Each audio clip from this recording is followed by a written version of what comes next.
राधे राधे भाई लोग, कैसन मानी जा रहे सब। हम आशा करते नहीं कि रहुआ सब एकदम मस्त होखम जा, जबरदस्त होखम जा और अपन अपन तैयारी में पूरी तरीका से व्यस्त होखम जा। तो हम मधु रहुआ सबके स्वागत करते नहीं रहुआ सबके अपन यूट्यूब चैनल कोचिंग गांववाला 2.0 पर। आप रहुआ सब तैयार बनी जाए आज के क्लास खातिर। तो आज के क्लास में हमने के मुख्य रूप से रजवाड़ा के सारा मामला पढ़ल जी। मतलब इका भइल कहे के मतलब ई बा कि हमने के पढ़त रही जा पॉलिटिकल साइंस क्लास 12 के और चैप्टर 1 पढ़ते हैं राष्ट्र निर्माण में चुनौती। और राष्ट्र निर्माण में चुनौती के लेक्चर 5 है, जेकरा में हमने के रजवाड़ा से संबंधित सारा मामला पढ़ल जी। कहानीकार है, एक बार थोड़ा सा पृष्ठभूमि देख लिया जाओ, फिर अच्छा से कहानी समझ में आई। तो क्लास के स्टार्ट कर जाओ। तो हमने की बात करते नहीं जा कि हमने के पढ़ते नहीं जा राष्ट्र निर्माण में चुनौती। राष्ट्र निर्माण में चुनौतियां। तो जब भारत आजाद हो गई तो भारत के एगो राष्ट्र के तौर पे गठित करे के मौका मिलल, समय आयल। और उस समय पे भारत के जब राष्ट्र निर्माण के दौर से गुजरत रहे भारत, तो ओकरा के सामने 3 प्रकार के मुख्य रूप से चुनौती रहे। पहला चुनौती रहे एकता और अखंडता को बचाना।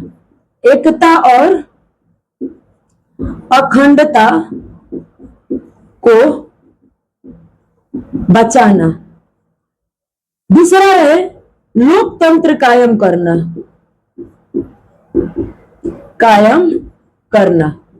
और तीसरा चुनौती रहे कि सबका विकास, न कि किसी एक वर्ग का विकास।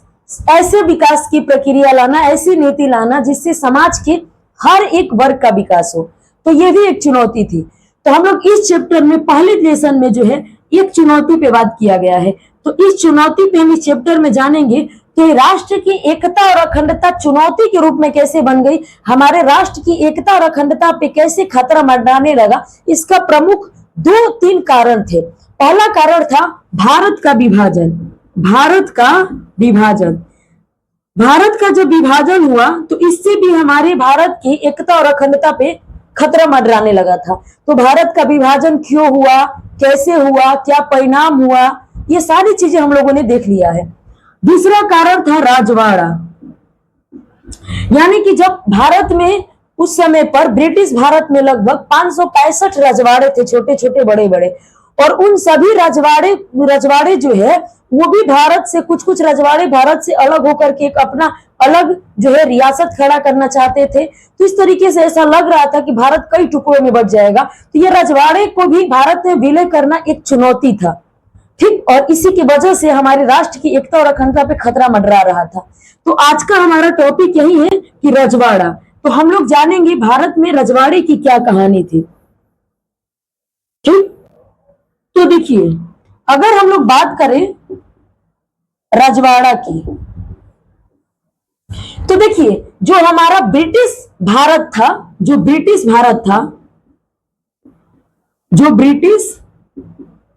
था उसमें 2 तरीके के क्षेत्र थे। एक था ब्रिटिश प्रांत, जिस पर सीधे ब्रिटिश सरकार का अधिकार होता था। यहाँ पे शासन व्यवस्था डायरेक्ट ब्रिटिश सरकार देखती थी, बात समझ पाए। और एक प्रांत था रजवाड़ा, बात समझ पाए। इस पे जो है रजवाड़ा में राजा का शासन रहता था, लेकिन वो भी राजा जो शासन करता था वो ब्रिटिश सरकार के अधीन रहता था। यानी कि रजवाड़ा पे भी ब्रिटिश सरकार का ही अधिकार था, लेकिन डायरेक्ट नहीं था, इनडायरेक्ट था। वो राजा नियुक्त करते थे और राजा जो काम करता था वो ब्रिटिश सरकार के अधीन ही करता था।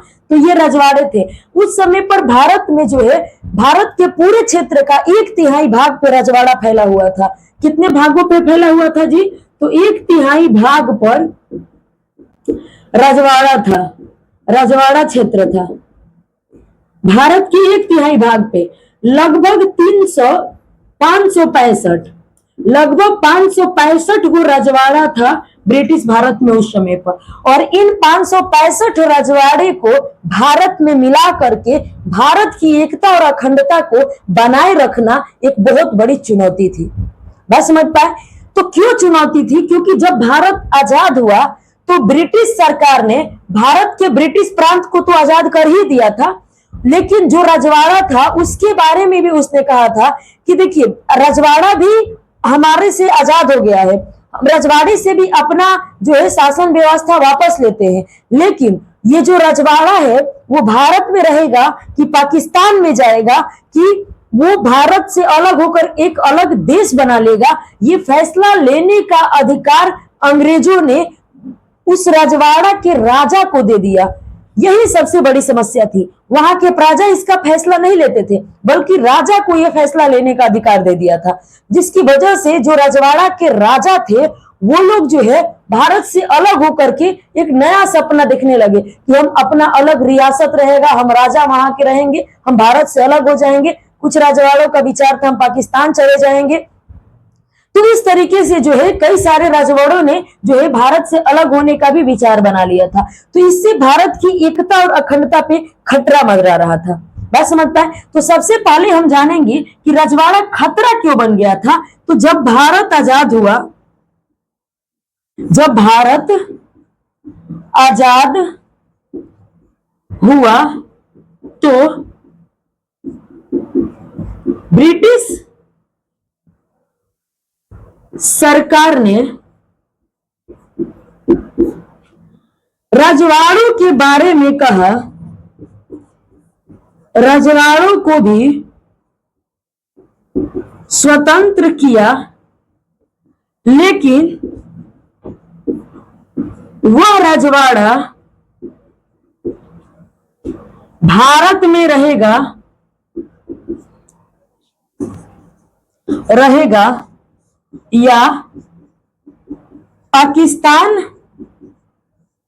में जाएगा या भारत से अलग होकर नया देश बनाएगा।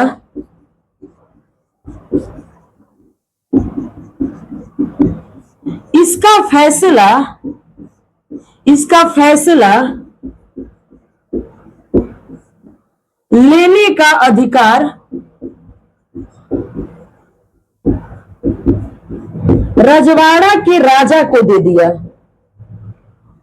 रजवाड़ा के राजा को दे दिया था, जिससे भारत की एकता और अखंडता पे खतरा मंडरा रहा था, जिससे भारत की एकता और अखंडता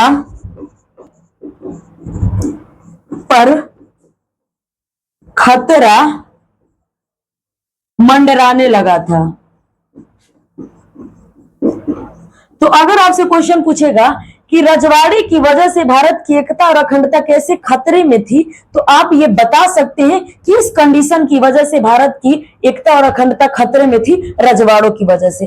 तो केवल ये डर नहीं था भारतीयों का, ये डर नहीं था, बल्कि ये हकीकत भी होने लगा था। सबसे पहले त्रावणकोर के जो राजा था उसने अपने आप को स्वतंत्र घोषित कर दिया, बस समझ पाए। और उसके दूसरे ही दिन हैदराबाद के निजाम ने भी अपने आप को स्वतंत्र घोषित कर दिया। अब भारत का माथा ठनक गया, बाप रे बाप, ये तो सब अपने आप को स्वतंत्र घोषित कर रहा है। इससे तो हमारे भारत ऐसे लग रहा है जैसे कई टुकड़ों में बढ़ जाएगा, क्योंकि एक के देखा देखी दूसरा करेगा, दूसरा का देखा देखी तीसरा करेगा। तो 565 गो रजवाड़ा तो भारत 565 भागों में टूट जाएगा। तो ये डर बन गया था। तो ये जो डर था ये हकीकत में भी बदला। तो ये पॉइंट आप लिख लीजिएगा। उसके बाद दूसरा पॉइंट लिखेंगे, ये स्क्रीनशॉट ले लीजिए। उसके बाद दूसरा पॉइंट लिखेंगे, सबसे पहले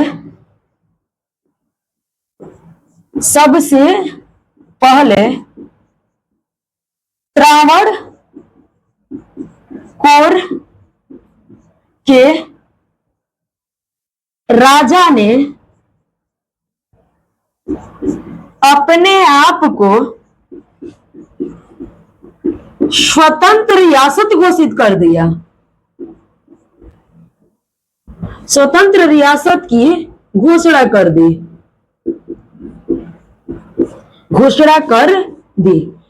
सबसे पहले त्रावणकोर के। एक देखा देखी हैदराबाद का भी कर दिया। इसके देखा देखी इसके दूसरे ही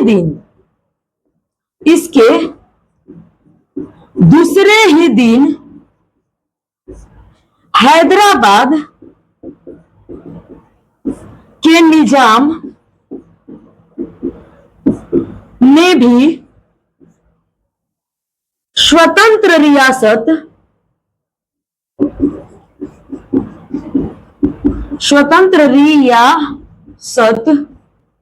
की घोषणा कर दी।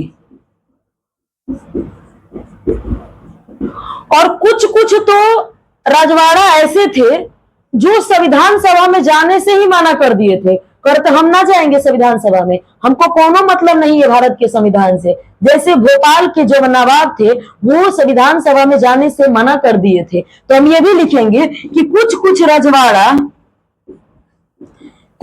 रजवाड़ा के नवाब या राजा संविधान सभा में जाने से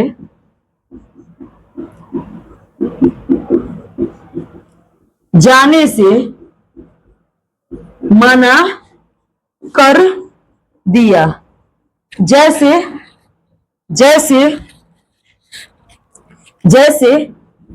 जैसे में लिखिएगा भोपाल का नवाब।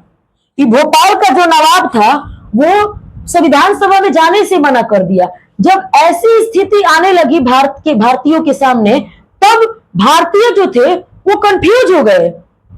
भारतीय जो थे वो डर गए कि बाप रे बाप, लग रहा है कि सब रजवाड़ा बगावत करने लगेगा, सब रजवाड़ा जब ऐसे ही फैसला करेगा तो हमारे भारत की एकता और अखंडता को क्या होगा। तो भारत की एकता और अखंडता पे खतरा मंडरा रहा था। तो अगर आपसे क्वेश्चन पूछेगा कि रजवाड़े की वजह से भारत की एकता और अखंडता खतरे में थी कैसे, तो आप जो है इस पॉइंट से बता सकते हैं कि भारत की एकता और अखंडता कैसे खतरे में थी, रजवाड़ों की वजह से।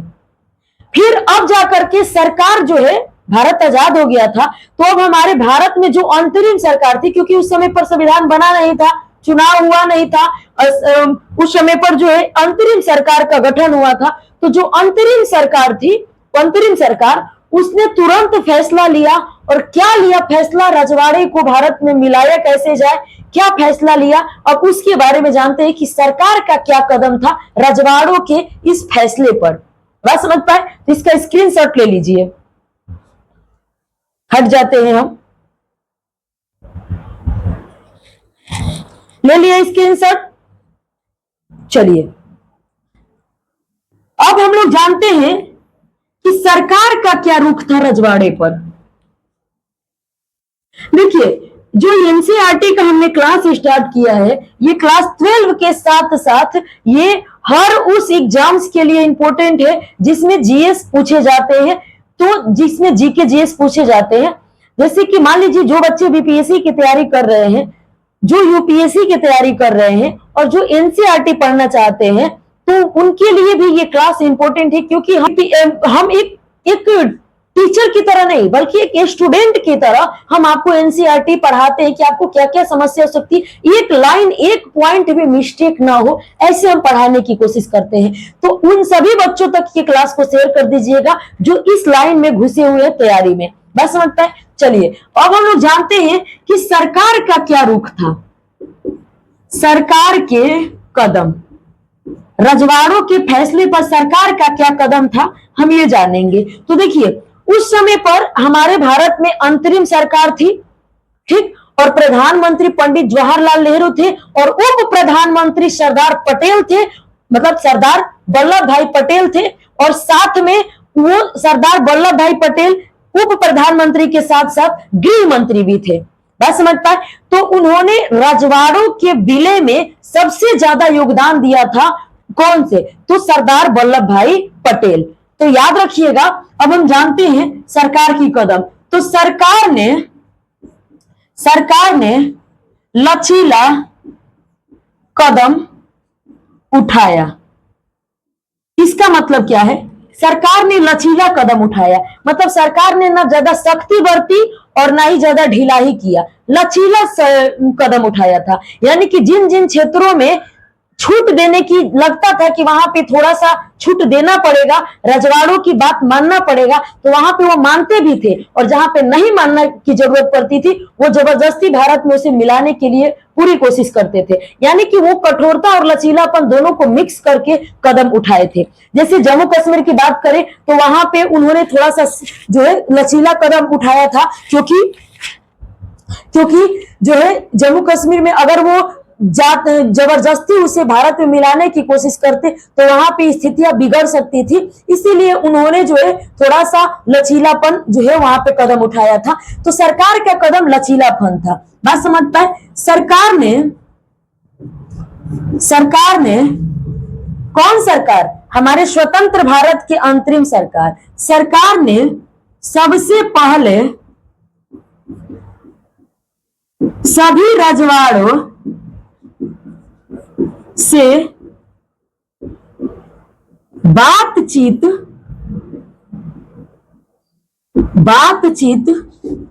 करके उन्हें भारत में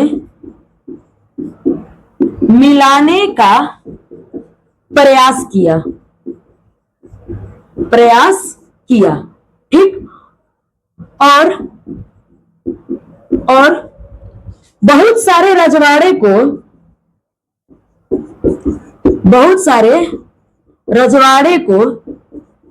15 अगस्त से पहले ही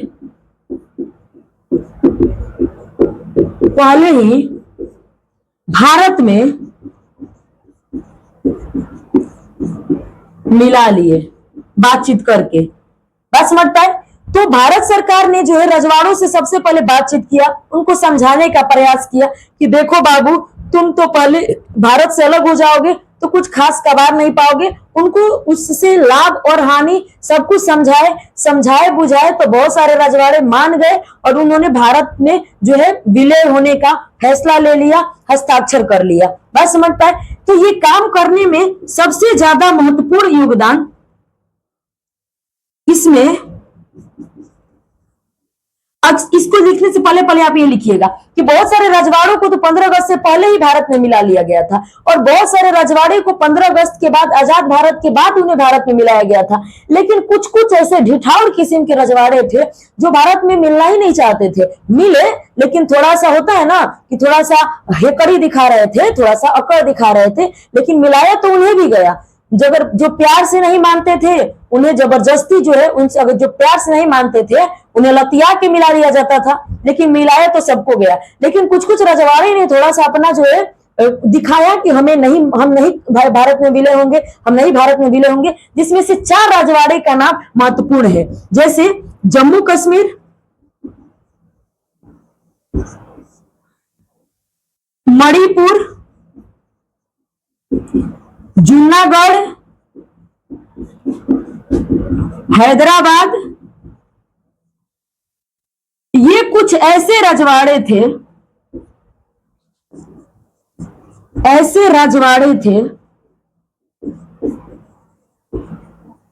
जो भारत में विलय नहीं होना चाहते थे। इनको भारत में विलय करने के लिए सरकार को सख्ती बरतनी पड़ी थी। सरकार को सख्त कदम उठाना पड़ा था।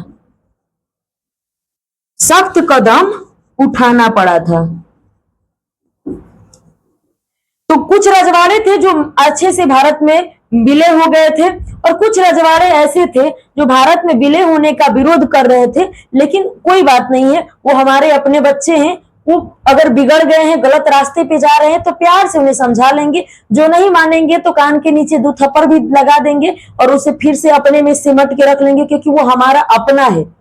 आप अच्छे हैं या बुरे हैं ये बात की बात है, लेकिन आप हमारे अपने हैं, यही सबसे बड़ी बात है।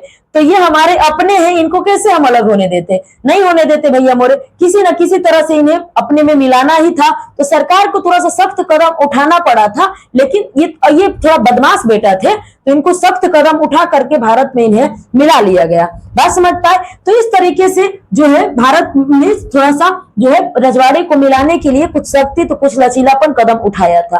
बात समझ पाए? जहां सरकार लग रहा था सरकार को कि वहां झुकना पड़ेगा, जैसे जम्मू कश्मीर का मामला था तो वहां पे सरकार झुकी थी। हैदराबाद में सरकार ने जब जो है सैनिक बल ऑपरेशन पोलो चला के इन्हें भारत में मिला लिया, मणिपुर को भी भारत में मिला लिया। तो कुछ कुछ जगह पे झुकी भी थी सरकार और कुछ कुछ जगहों पे जबरदस्ती उन्हें अपने भारत में मिलाने के लिए उन्हें मजबूर किया गया। बस समझता है? इन सभी कामों को करने में सबसे अहम किसी ने योगदान निभाया था, तो वो से सरदार वल्लभ भाई पटेल। तो उनको जो है भारत की एकता और अखंडता को बनाए रखने के लिए भारत को जो है भारत को एक संघ में बांध करके रखने में सबसे महत्वपूर्ण योगदान जो था वो सरदार वल्लभ भाई पटेल का था। यानी कि भारत के जो संघ और भारत के प्रांत के निर्माण में अगर सबसे ज्यादा कोई योगदान किया था सरदार वल्लभ भाई पटेल थे। बस समझता है?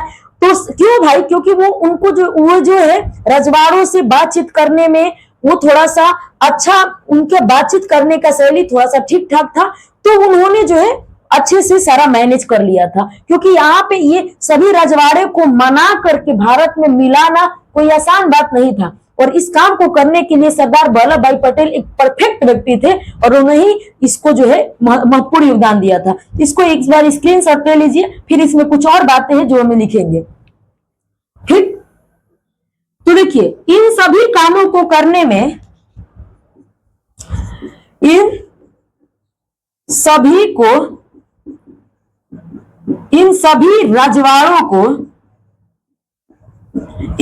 रजवाड़ों को भारत में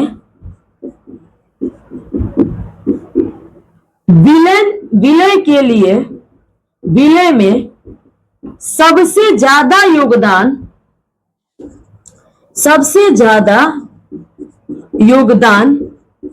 सरदार वल्लभ भाई पटेल का था। याद रखिएगा, क्वेश्चन पूछता है कि भारत के संघ और प्रांत के निर्माण में सबसे महत्वपूर्ण योगदान किसका था? सरदार वल्लभ भाई पटेल का। उसके बाद अगला पॉइंट जानिएगा कि जो रजवाड़े थे वो भारत में विलय होते थे, तो जिस पत्र पे साइन करके हस्ताक्षर करके भारत अपने आप को भारत में मिलाते थे, उस हस्ताक्षर जो पत्र था उसका नाम था, उस पत्र को यानी कि रजवाड़े भारत में विलय के लिए जिस पत्र पर हस्ताक्षर करते थे उसे इंस्ट्रूमेंट ऑफ एक्सेशन कहा जाता था। तो याद रखिएगा कि जो रजवाड़े भारत में विलय होते थे और विलय होने के लिए जिस पत्र पे हस्ताक्षर करते थे उसे इंस्ट्रूमेंट ऑफ एक्सेशन कहते थे। यानी कि सरदार वल्लभ भाई पटेल इंस्ट्रूमेंट ऑफ एक्सेशन लेकर के जाते थे रजवाड़ों के पास, और रजवाड़ों के पास जाते थे और उनको भी बैठाते थे, अपन बैठते थे, चाय पानी पीने की व्यवस्था करते थे, और उसके बाद कहते थे कि देखिए रजवाड़ा के राजा साहब, हमारा बात मान लीजिए, आप हमसे अलग होकर के कुछ खास कबार नहीं पाइएगा, तो एक काम कीजिए, आप हमारे भारत में ही रह करके हमारे भारत को ही सुंदर बनाने में मदद कीजिए और हम आपके साथ हैं। आप हमारे भारत में विलय हो जाइए और आपको किसी भी प्रकार का कोई कष्ट नहीं होगा। हम आपको भारत से अलग होने नहीं देंगे, क्योंकि हम भारत को और टुकड़े होने ही नहीं देंगे। तो रजवाड़ा के राजा को जब समझ में आ जाता था कि बात तो सही कह रहे हैं भैया, तो वो तुरंत कहते थे ठीक है, दीजिए पटेल जी, इंस्ट्रूमेंट ऑफ एक्सेशन, और उस पे साइन कर देते, लिखते थे कि हम अपने आप को भारत में विलय कर लेते हैं। तो वो इंस्ट्रूमेंट ऑफ एक्सेशन हो जाता था तैयार, उस पे सिग्नेचर रहता था। अगर आगे चल के अगर कहीं मुंह से मुकर गए कि हम नहीं, भारत में हमने अपने आप को विलय नहीं किया है, तुरंत दिखा जाएगा इंस्ट्रूमेंट ऑफ एक्सेशन पे हस्ताक्षर कौन किया है बे, तो तब जाकर के ये हस्ताक्षर पत्र था। बात समझ पाए, इंस्ट्रूमेंट ऑफ एक्सेशन। तो इस तरीके से भारत में लगभग बहुत सारे रजवाड़े को जो है भारत में बातचीत के द्वारा ही सब लोग, कुछ तो रजवाड़े भारत में शामिल ही होना चाहते थे, और जो नहीं होना चाहते थे उन्हें बातचीत के द्वारा समझा बुझा कर पटेल जी ने जो है भारत में विलय करा लिया। कुछ कुछ रजवाड़े थे जो थोड़ा सा जो ढिठाई कर रहे थे, जैसे जम्मू कश्मीर, जूनागढ़, हैदराबाद, मणिपुर, इन 4 रजवाड़ों को हमें इसमें पढ़ना है। तो इस चैप्टर में हम 2 रजवाड़ों के बारे में जानेंगे कि हैदराबाद को कैसे भारत में मिलाया गया और मणिपुर को कैसे भारत में मिलाया गया, और 2 रजवाड़े को हम चैप्टर 8 में पढ़ेंगे, जम्मू कश्मीर और जूनागढ़ के बारे में। बस समझते हैं आप। तो अब हम जानेंगे कि हैदराबाद को कैसे भारत में विलय किया गया था। तो अब हेडिंग डालिएगा, हैदराबाद का भारत में विलय। स्क्रीनशॉट ले लीजिए इसका। अब हेडिंग डालिएगा, हैदराबाद का भारत में विलय। हेडिंग डालिए, हैदराबाद का भारत में विलय। हैदराबाद का भारत में विलय कैसे हुआ था, अब ये हम समझेंगे। देखिए, हैदराबाद बहुत बड़ी रियासत थी, समझता है, महाराष्ट्र, कर्नाटक, आंध्र प्रदेश, वो सारे एरिया, लगभग दक्षिण भारत के आधा एरिया घेरा हुआ था हैदराबाद का रियासत। एक बहुत बड़ी रियासत थी, और ये चारों तरफ से हिंदुस्तान की भूमि से घिरी हुई थी, और ये कह रहा था कि हम अलग रियासत बनाएंगे। अरे बकलोला, हम अपने बीच की भूमि को कैसे, तुमको बीच की भूमि और चारों तरफ से भारत है, बीच में वो अलग, हैदराबाद को अलग देश और अलग रियासत का दर्जा तुमको दे देंगे? सपना देख रहा है क्या तुम? तो वो कह रहा था हमको अलग रियासत चाहिए, हमें स्वतंत्र रियासत का दर्जा दे दिया जाए।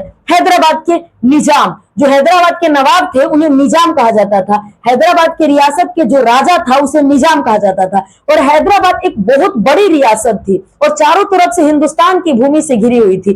तो सोच के भी कभी हम उसे भारत से अलग होने की सोच भी नहीं सकते हैं, और वो कह रहा था हमें अलग होना है। ठीक, तो जो वहां का निजाम था, हैदराबाद का जो निजाम था, वो बहुत अरबपतियों में गिना जाता था, मतलब संपत्तिशील व्यक्तियों में उसकी गिनती होती थी। जो हैदराबाद के निजाम होते थे वो बहुत पूंजीपति होते थे, उनके पास पैसा ही पैसा रहता था। ठीक, तो उसने भारत से कहा कि देखिए 1947 में, भारत 15 अगस्त 1947 को आजाद हुआ, नवंबर 1947 में उसने भारत सरकार से कहा कि देखिए या अगर आप हमें स्वतंत्र रियासत का दर्जा नहीं देंगे तो जैसी स्थिति है वैसे ही बने रहने दीजिए, छेड़छाड़ मत कीजिए, हम सरकार चला रहे, चलाने दीजिए, हम अपने क्षेत्र के राजा है, हमें वैसे ही रहने दीजिए, मतलब जैसी स्थिति है वैसी स्थिति को बहाल रहने दीजिए। ठीक, तो ये नीति लगभग 1 साल तक चली, लेकिन बार बार सरकार हैदराबाद पे दबाव डाल रहा था। डायरेक्ट हम ऐसा नहीं कह सकते कि नहीं तुमको भारत में मिलना ही मिलना है, भैया वो हमारा अपना है, अगर बगावत पे उतर जाएगा तो और स्थितियां भयंकर हो जाएंगी। और हम नरसंहार, तो पहले भी बहुत सारे नरसंहार हो चुके थे, फिर नरसंहार करेंगे, ये थोड़े ना हमारा अपने लोगों का खून बहाना हम कैसे सीखे, हम कहीं से नहीं सीखे, हम कभी नहीं करेंगे ऐसा। तो वो जब तक हैदराबाद के निजाम जो थे वो कह रहे थे कि जैसी स्थिति है वैसी बहाल होने दीजिए, भारत सरकार भी सोच रहा था कि चलिए धीरे धीरे चल रहा है, जब तक चलने दीजिए। तो 1 साल तक ये नीति चला, वैसी जैसी स्थिति थी वैसी रही। फिर अचानक से क्या हुआ कि जो हैदराबाद का निजाम था 1947 में, वो थोड़ा सा जो है अत्याचारी था। तो हैदराबाद के जो किसान थे, वो किसान उसके अत्याचार से, जुल्म से परेशान हो गए थे, और उसने हैदराबाद के निजाम के खिलाफ आंदोलन कर दिया। बस समझता है, यानी कि जैसे रोगिया चाहे वैसे बैदा बतावे वाला हाल था। भारत सरकार तो यही चाह रहा था कि कुछ ना कुछ गड़बड़ हो और हैदराबाद को हम भारत में मिला ले और इंस्ट्रूमेंट ऑफ एक्सेशन पे साइन करवा ले। तो ऐसा हुआ कि भारत, जो किसान थे, जो हैदराबाद के किसान थे, वो निजाम के अत्याचार से, हैदराबाद के निजाम के अत्याचार से काफी परेशान थे। उन्होंने हैदराबाद जब बर्दाश्त से बाहर हो गया तो अपने ही राजा के खिलाफ बगावत कर दिए, और जो हैदराबाद की निजाम था उसके शासन काल में महिलाओं का भी काफी ज्यादा अत्याचार होता था, उनके साथ भी महिलाएं भी काफी परेशान थी। तो महिला ने भी उस आंदोलन में जो है शामिल हो गई और देखते ही देखते पूरे के पूरे जो है क्या बोलते हैं हैदराबाद के क्षेत्र में निजाम के खिलाफ आंदोलन छिड़ गया। ठीक, अब जो निजाम था हैदराबाद का उसने इसको दमनकारी तरीके से इस आंदोलन को दबाने का प्रयास किया और उसने एक सेना की टुकड़ी भेज दिया उस आंदोलनकारियों को मारने के लिए, भगाने के लिए एक सेना का टुकड़ी भेज दिया जिसे रजाकार कहा जाता था। क्या कहा जाता था? रजाकार कहा जाता था। और उस रजाकार जो हैदराबाद के निजाम ने जो सेना की टुकड़ी भेजी थी आंदोलन को दबाने के लिए, उसे रजाकार कहा जाता था। वो रजाकार एक नंबर के अत्याचारी और सांप्रदायिक थे। वो जो है धर्म के आधार पर वो सबसे ज्यादा गैर मुसलमानों को आकर के मारने लगे, काटने लगे, ऐसी स्थिति बना दिए थे। महिलाओं के साथ बदसलूकी करते थे, रेप करते थे, बलात्कार कर दिए एकदम तरीके से। स्थितियां एकदम हैदराबाद का भयानक हो गया था।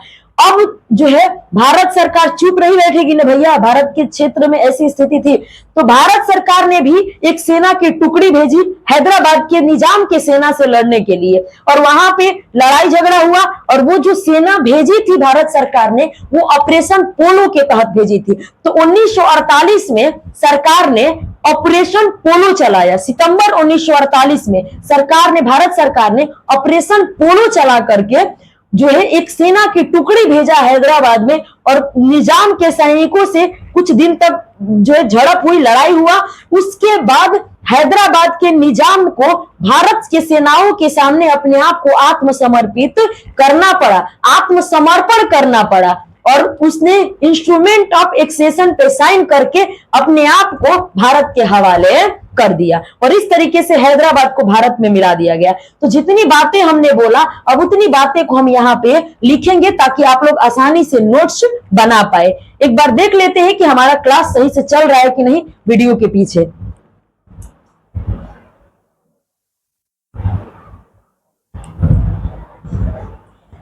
चलिए तो क्लास अब हम लोग जानेंगे हैदराबाद का विलय। तो देखिए सबसे पहले तो हम इस क्लास को यहीं पर रोकते हैं और अगले क्लास में हैदराबाद के विलय और मणिपुर के विलय के बारे में लिखेंगे, नोट्स बनाएंगे और जानेंगे क्योंकि क्लास काफी लंबा हो जाएगा। ऑलरेडी 30 मिनट का हो गया है, इससे ज्यादा अगर कर देते हैं तो अपलोड नहीं हो पाता है, फिर दिक्कत हो जाती है।